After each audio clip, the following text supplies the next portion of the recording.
تو یہ ساری باتیں انشاءاللہ میں تفصیل سے آپ کے سامنے رکھوں گا کہ اللہ تعالیٰ نے پھر اس قوم میں، جالوت والی قوم میں بیماری داخل کر دی، تو وہاں سے انہوں نے کہا کہ یہ شاید یہ صندوق ہی ہمارے لیے نحوست ہے معاذ اللہ، تو انہوں نے ایک سواری پر، بیل گاڑی پر رکھ دیا، تو وہ قرآن میں آتا ہے کہ فرشتوں نے اسے ہانکا اور وہ طالوت کے دروازے پر لے آئے۔ تو انہوں نے جب دیکھا صندوق تو بنی اسرائیلیوں نے کہا کہ یہی طالوت جو ہمارا بادشاہ ہے یہ ہمارا صندوق واپس لے آیا ہے۔ تو بہرحال وہ بڑی لمبی لڑائی ہوئی ان کی طالوت اور جالوت کی۔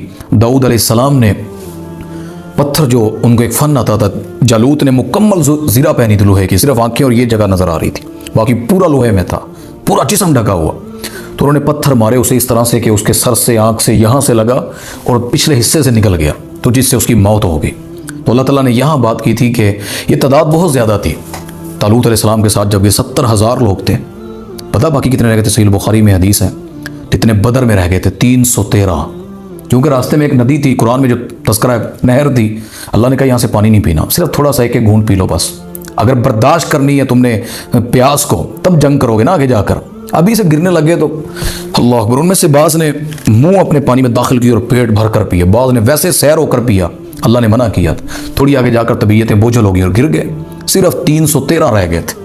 تو اللہ نے کہا تھا کہ ہم تھوڑی تعداد کو زیادہ پر فتح نصیب فرمائی باذن اللہ، اللہ کے حکم پر۔ تو یہ انہوں نے دعا کی تھی، ثبت اقدامنا وانصرنا علی القوم الکافرین، اللہ ہمارے قدم مضبوط کر دے اور کافروں پر ہمیں اللہ فتح نصیب فرما دے۔ تو اللہ نے ان کی مدد کر کے ان کو فتح دی، اور اللہ تعالیٰ نے بنی اسرائیل کے اس سپارے کے اندر یہاں تک یہ باتیں کی، اور مسلمانوں کے ساتھ اور باقی بھی۔ تو اللہ تعالیٰ میں قرآن پر عمل کرنے اور اس کو سمجھ کر پڑھنے کی اللہ توفیق عطا فرمائے۔ انشاءاللہ ساتھ رہیں، پھر اگلا لیکچر انشاءاللہ آپ کے ساتھ شیئر کیا جائے گا۔ اللہ عمل کی توفیق عطا فرمائے۔ السلام علیکم ورحمۃ اللہ وبرکاتہ۔